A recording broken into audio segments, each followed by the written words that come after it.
नहीं मिल रही है। सर, बहुत ही कम वक्त में कोशिश करूंगा कि आज का दौर टेक्नोलॉजी का दौर है, आईटी का दौर है। मैं ये समझने से कासिर हूं, चूंकि मैंने 1981 में अपनी जिंदगी का पहला कंप्यूटर खरीदा था।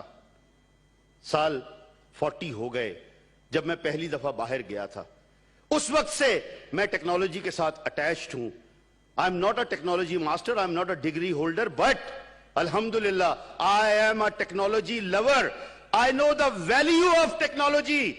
मैं इस फ्लोर पर हाथ जोड़कर तमाम मेंबरान जो बैठे हुए हैं, जिन्होंने कंटिन्यू करना है, और कल जो चेयरमैन यहां आएंगे उनसे आके कहूंगा कि खुदारा अगर आपने मुल्क को बचाना है तो मुल्क में डिजिटलाइजेशन की फेवर करिए, लेजिस्लेशन करिए। नहीं करने दी गई। मैं उस वक्त को भी याद करता हूं जब कमेटी में बुलाकर मैंने पूछा कि कोई कानून बता दीजिए कि मुल्क में क्यों जो वर्चुअलाइजेशन है वो नहीं है, क्रिप्टो करेंसी क्यों नहीं है, क्रिप्टो करेंसी की क्या प्रॉब्लम है। 80 मुल्कों के नौजवान करोड़ों रुपए, करोड़ों डॉलर रोज कमाते हैं।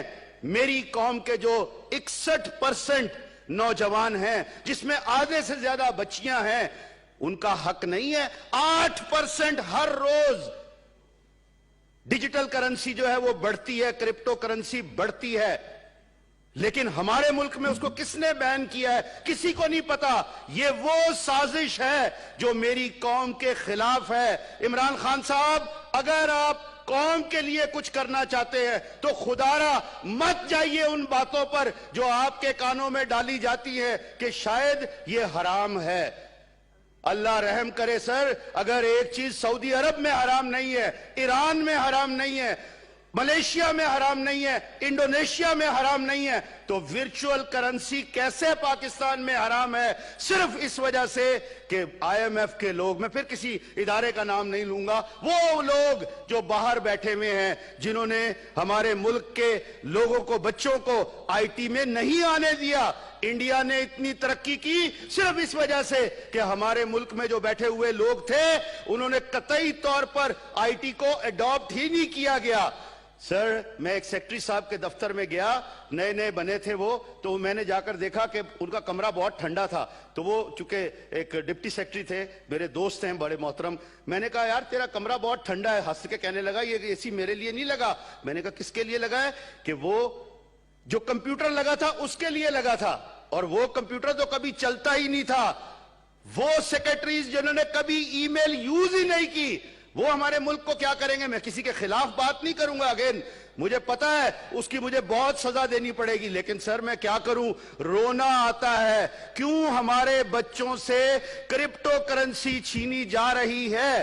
क्यों जब दुनिया में उसको लीगल करेंसी करार दिया गया है, जब स्टेट बैंक को बुलाकर पूछा गया, FIA को बुलाकर पूछा गया, तो उन्होंने कहा जी हमने तो जो छापा मारा था वो इस वजह से नहीं था कि यहां पर डिजिटल माइनिंग होती है। भाई किस वजह से था?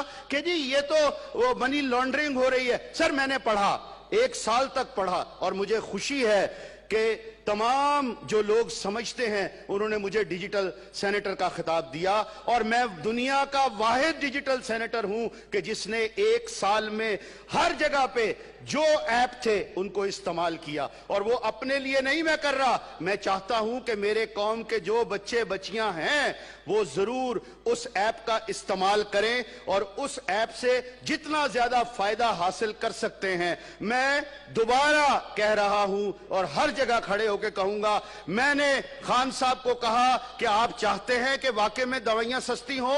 मैं अपने तकिए के नीचे हर रोज उन दवाइयों के पैकेट्स को लेकर सोता था कि जिनकी मैंने कीमत कम करानी थी, लेकिन वो लोग इतने ज्यादा पावरफुल थे कि जिन्होंने कतई तौर पर दवाइयों की कीमत कम नहीं। मैं आज खान साहब को कहता हूं, एक लेटर से, उनके एक लेटर से, ये मिनिस्टर साहिबान और हमारे फैसल भाई बहुत करीब हैं, इनसे भी मैं हाथ जोड़कर कहूंगा, खुदारा आप 5000 दवाइयों की कीमत कम कर सकते हैं। वजीर आजम आप 5000 की कीमत कम कर सकते हैं। लेकिन कोई आपको करने देगा तब। वजीर आजम, अगर आप चाहें, आप मेरे मुल्क के तमाम नौजवान जो घरों में बैठे हैं, वो बच्चियां जो घर से बाहर नहीं निकल सकती, जिनको घर में बैठकर डॉलर और पाउंड आएंगे, लेकिन सर वो कैसे? वो तभी है जब मुल्क के जो ओहदेदार हैं, जो जिम्मेदार हैं, अगर वो वाकई में ही उन बच्चे बच्चियों के लिए कुछ करना चाहेंगे। सर 2 मिनट रह गए हैं। बिल्कुल मैं सर अपने टाइम पे खत्म कर दूंगा। Sir 2 minute. मैं सिर्फ इतना कह रहा था, आप अपनी बात करेंगे। कल की अरेंजमेंट में